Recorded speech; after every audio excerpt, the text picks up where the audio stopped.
शाम ढल रही थी। पुराने घर की खिड़की के पास रखी लकड़ी की कुर्सी पर अली बैठा हुआ था। सामने टेबल पर एक अधूरा खत रखा था जिस पर स्याही फैल चुकी थी। कागज के किनारे आंसुओं से भीगे थे। खत जैनब के नाम था। वो जैनब जो कभी हर शाम इसी खिड़की के नीचे खड़ी हंसती थी, लेकिन अब बरसों से खामोश थी।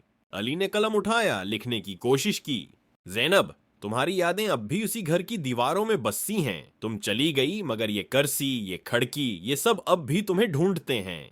अल्फाज लिखते ही आंखों के सामने वो लम्हा आ गया जब स्टेशन पर आखिरी बार जैनब ने कहा था, इंतजार मत करना, शायद मैं कभी वापस ना आ सकूं। तब से हर रोज अली ने इंतजार किया। हर दिन एक नया खत लिखा, मगर कोई खत भेजा नहीं। आज भी वही खत अधूरा रह गया।